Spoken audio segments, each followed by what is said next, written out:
အားလုံးပဲမင်္ဂလာပါစပေါ်ဘဲခါနေပြီးကြိုဆိုလိုက်ပါတယ်ဒီမနက်အစိုးပိုင်းပေါ့နော်၄နိုင်ခွဲကစားသွားခဲ့တယ်ဒီပရိသတ်တွေတော်တော်များများစိတ်ဝင်စားနေတဲ့ဘရာဇီးအသင်းရဲ့ခြေစွမ်းပေါ့နော်ဘယ်လိုမျိုးအနေနဲ့ဒီကမ္ဘာဖလားပွဲဥထွက်မှာရင်ဆိုင်သွားမလဲဆိုပြီးတော့ဒီအာဖရိကချန်ပီယံဖြစ်တဲ့မော်ရိုကိုအသင်းနဲ့ရှေ့ပြန်ကစားခဲ့တယ်အဲ့ဒီပွဲစဉ်မှာတစ်ဖက်တစ်ခုစီတည်ကြသွားတယ်ပေါ့နော်ဒီမော်ရိုကိုအသင်းကဥဆောင်ဖို့ဒီဆိုင်ဘာရီယာစာအသင်းနဲ့ပြီးတော့ဒီဘရင်းဆက်ဂျူနီယာကဒီဘရာဇီးအသင်းအတွက်အခြေပါကိုပြန်သွင်းပေးခဲ့တယ်ပေါ့နော်လက်ချက်ပွဲကစားချိန်ဒီမှာလည်းကျွန်တော်တို့မော်ရိုကိုအသင်းကပိုကောင်းတဲ့ပုံစံတွေဘရာဇီးအသင်းထက်ပိုပြီးတော့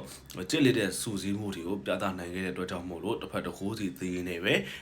စူပါပွဲပြီးဆုံးသွားခဲ့တယ်ပေါ့နော်ဒါပေမဲ့ဘရာဇီးပြည်သက်တွေကတော့လက်ရှိချိန်မှာဒီနီးပြကားလို့အဆက်လို့ဒီရဲ့လူရွေးချယ်မှုတွေအပေါ်အနေငယ်စောတကားတက်တာရှိတယ်ဘာဖြစ်ဆိုတော့နွေမာကသူတို့ရွေးခဲ့တာမှန်တယ်ပေါ့နော်ဒါပေမဲ့နေမှာအခုချိန်ဒီ injury ကြောင့်ဒီအဖွင့်ပွဲကိုလွဲချော်သွားခဲ့တယ်ဒါပေမဲ့ဘယ်တော့ပြန်ကစားရမလဲဆိုတာလည်းမသိသေးဘူးဒါအပြင်ကျွန်တော်ကိုဖန်တီးမှုအနေထားအရာတော်တော်လေးကိုများခဲ့တဲ့ Chelsea သင်းရဲ့တိုက်စစ်မှုကြောင့်ပတ်ထရိုမရွေးဘဲနဲ့ကျွန်တော်Andres တို့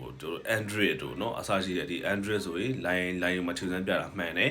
ကျွန်တော်ဒီနောက်တစ်ယောက်ပေါ့ဇင်းနစ်ကောင် Louis Andres ဆိုတဲ့ကောင်ကိုဒီရွေးချယ်သွားခဲ့တာတော်တော်လေးကိုပြောစရာတော့